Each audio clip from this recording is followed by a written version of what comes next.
Colombia decide 2026, faltan 8 días, 18 horas, 30 minutos y se descuentan los segundos para que se abran las urnas el próximo domingo 21 de junio, cuando decidiremos quién será el próximo presidente de Colombia.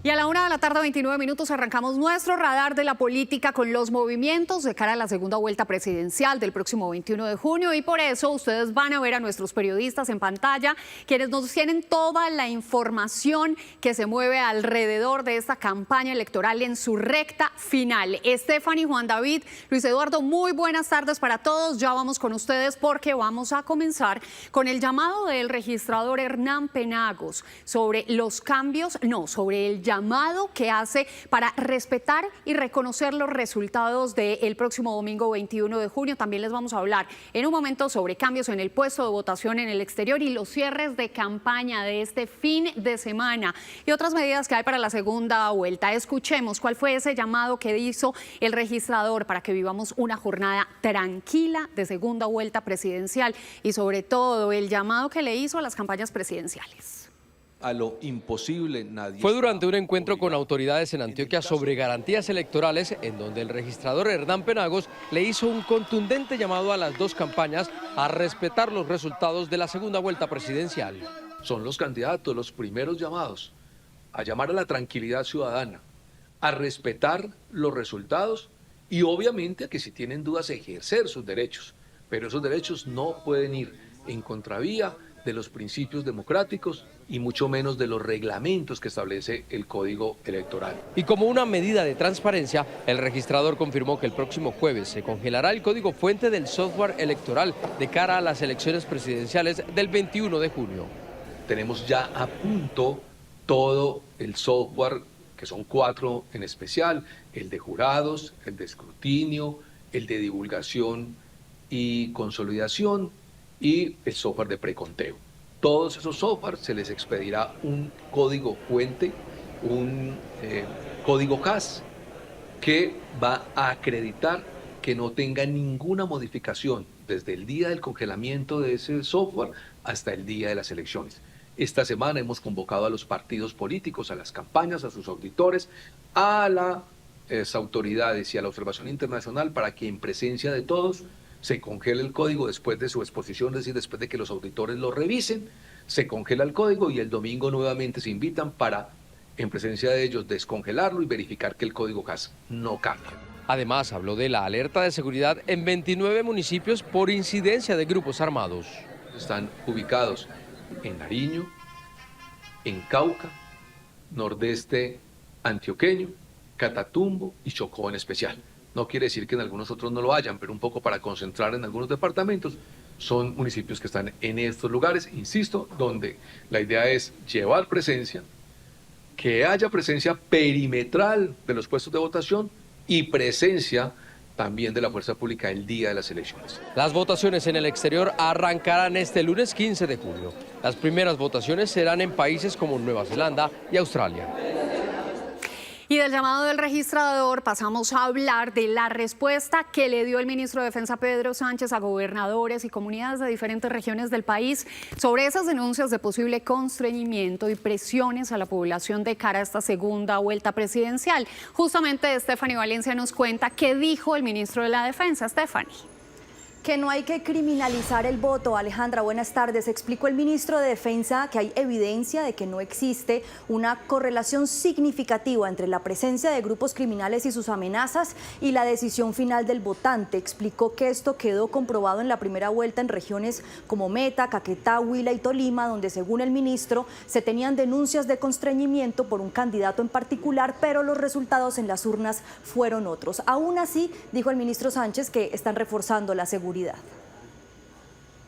Invito a dos cosas: a no criminalizar el voto.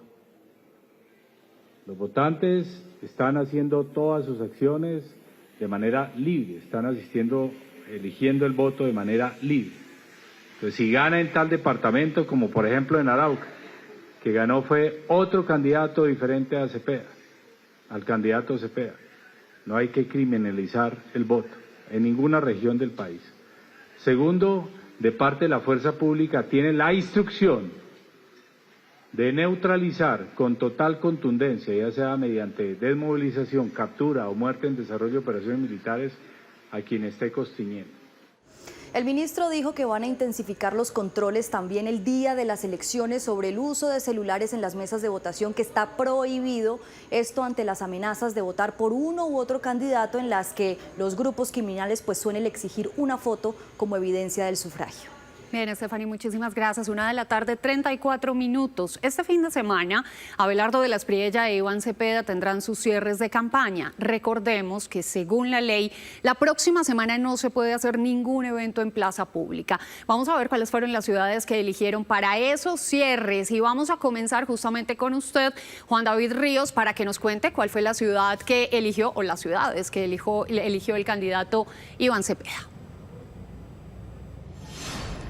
Alejandra, son 3. Hoy arranca justamente el candidato Iván Cepeda en Bucaramanga. Ya está en el departamento de Santander, en donde realizará su cierre de campaña. El sábado va a regresar a Bogotá, justamente en la Plaza Cultural Santa María, en donde tendrá también un cierre con Aida Quilcue, su fórmula vicepresidencial. Y el domingo escogió la Costa Caribe para ese cierre de campaña del domingo. En Barranquilla estará el candidato Iván Cepeda. Y déjeme cerrarle también con un dato, parte de esos cierres que ha tenido el candidato, y es que ya se conoció el documento de 118 páginas en donde está su plan de gobierno, que se enfoca en 3 propuestas, 3 revoluciones: la revolución ética, la revolución social y la revolución política. Y parte de esos datos curiosos que están en la campaña, uno de ellos, por ejemplo, es que en ninguna parte aparece la palabra Asamblea Nacional Constituyente, y sí se enfoca en un acuerdo nacional. Pasa de una paz total a una paz integral, en donde sostiene además que los diálogos con los grupos armados no serán procesos indefinidos.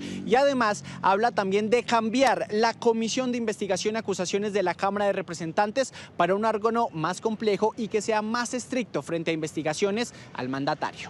Gracias, Juan David. Algunos de los detalles de esas 118 páginas del plan de gobierno de Iván Cepeda. Hablemos ahora del candidato Abelardo de la Espriella, y para eso nos conectamos con usted, Luis Eduardo Maldonado, para que nos cuente dónde van a ser los cierres de campaña, pero además noticias sobre una importante decisión judicial. Buenas tardes, Luis.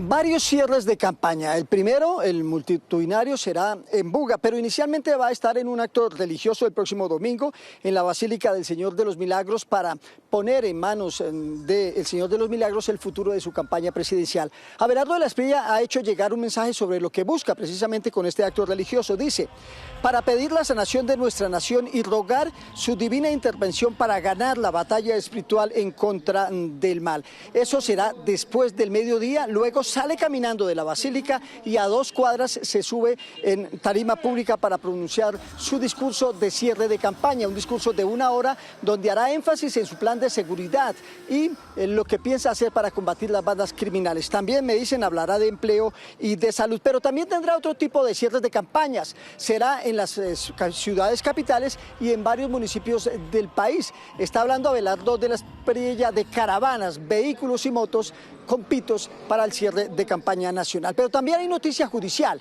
que tiene que ver con la campaña de Abelardo de la Espriella, porque la Corte Suprema de Justicia suspendió la medida que impedía el uso de logos y frases de la campaña de Abelardo de la Espriella. En consecuencia, va a poder usar frases como firmes por la patria y defensores de la patria sin ningún contratiempo o ninguna crítica. Habían sido suspendidos estas frases atendiendo una tutela, pero la Corte Suprema de Justicia ha dicho que lo puede seguir haciendo mientras deciden de fondo el recurso que interpusieron con una tutela.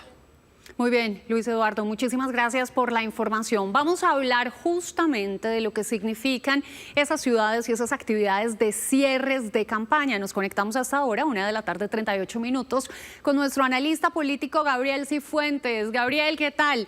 Muy buenas tardes. Bueno, señor, comencemos entonces por la lectura de esas decisiones estratégicas del candidato Iván Cepeda. Bogotá y una ciudad en la costa.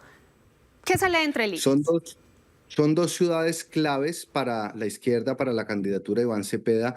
Bogotá siempre ha sido un fortín del progresismo, sin embargo, en la primera vuelta tuvo menos votación de la que obtuvo Gustavo Petro en el 2022, así que seguramente va a querer afianzar el electorado en la capital y poder sumar votos que son importantes.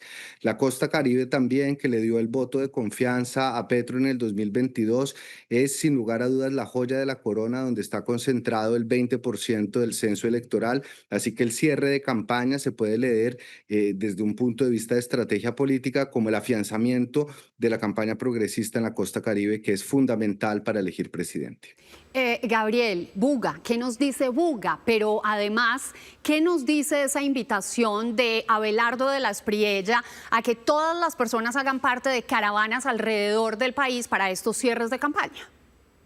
Esto es una combinación de una estrategia de campaña que busca masificar la presencia de ciudadanos, donde un candidato no se puede multiplicar en plazas públicas. Estas caravanas dan la sensación de tener un respaldo masivo de la ciudadanía. Eso genera, por supuesto, mucha acción política. Y el tema de Buga corresponde también a esa promesa de campaña o a esos principios de campaña de Abelardo de la Espriella, que ha apelado a los valores, a los sectores cristianos, católicos, y que además no es poco común en los cierres de campaña en esta y en otras elecciones presidenciales en el pasado. Los cierres de campaña también hacen parte de las estrategias electorales. Gabriel, muchísimas gracias. Una feliz tarde. Nosotros ahora nos concentramos en lo que pasa este lunes. Arrancan las votaciones en el exterior. En Miami hay cambios, por ejemplo, en el puesto de votación, y por eso nos enlazamos con Judy Mora para que nos cuente por qué hubo esos cambios y cuál es el lugar elegido. Judy. Alejandra, pues yo me encuentro precisamente en la nueva sede de votación, tanto para la jornada de votación anticipada como para el día de la elección. Es el West Coast Center en el campus de la Universidad de Miami, a escasos 12 minutos del Consulado General de Colombia en Miami. Este también es ahora el nuevo centro de votación para los colombianos que tenían asignado como mesa de votación el Consulado de Miami. El cambio se produjo después de que la policía de Coral Gables pues canceló esta semana apenas el permiso para votar en el consulado por las largas filas que se registraron ya durante la primera vuelta y por preocupaciones además relacionadas con la movilidad, la seguridad y los eventos de la FIFA en la zona. Imágenes como estas de cientos de colombianos haciendo fila para votar frente al Consulado de Colombia en Miami el pasado 25 de mayo durante el primer día de votación de la primera vuelta presidencial encendieron las alarmas de las autoridades locales y terminaron provocando la negación del permiso para utilizar esa misma sede durante la segunda vuelta. Nos dijo que colapsó tanto que cuatro patrullas de la policía tuvieron que ser disponibilizadas para reorientar esta dificultad en el sistema viario. Pero la decisión no se tomó únicamente por el impacto en la movilidad. La cercanía del consulado con la sede de la FIFA en pleno mundial también influyó. Y realizar esos eventos de la FIFA con centenares de personas haciendo fila para votar, esto era un punto crítico para alteración del orden público. Ahora quienes quieran votar de manera anticipada tendrán que dirigirse hasta el West Coast Center dentro del campus de la Universidad de Miami, también en la ciudad de Coral Gables. Allí podrán votar entre el 15 y el 20 de junio de 8 de la mañana a 4 de la tarde, sin importar en qué lugar del sur de Florida tengan inscrita su cédula. Pero hemos estado muy informados por las redes, por las mismas personas de Colombia le mandan a uno informar. Entonces no importa, de todas maneras ahí estaremos votando. Sin embargo, en las últimas horas han circulado cadenas de WhatsApp que afirman erróneamente que el cambio de sede es falso, lo que ha generado confusión entre algunos votantes. Se ve que lo están rotando, que me imagino que es para confundir a la gente. Para el 21 de junio, día de la elección, quienes tengan asignado el Consulado de Colombia en Miami como su puesto de votación también deberán acudir al West Coast Center. A pocos días de la segunda vuelta presidencial, el expresidente Álvaro Uribe sostuvo una reunión con Juan Daniel Oviedo, quien fue la fórmula vicepresidencial de Paloma Valencia. Esto fue en su residencia ubicada en Llano Grande, en Río Negro, en Antioquia. Tras el encuentro, el exmandatario aseguró que conversaron sobre diferentes asuntos del país en medio de las dudas sobre la posición que tomará Oviedo para la segunda vuelta. Según se pudo conocer por parte de Noticias Caracol, pues Oviedo le planteó a Álvaro Uribe los puntos que lo alejan de las campañas de Abelardo de las Priella y de Iván Cepeda, y vio este encuentro como una oportunidad para cerrar ese ciclo con el Centro Democrático tras haber sido la fórmula vicepresidencial de Paloma Valencia.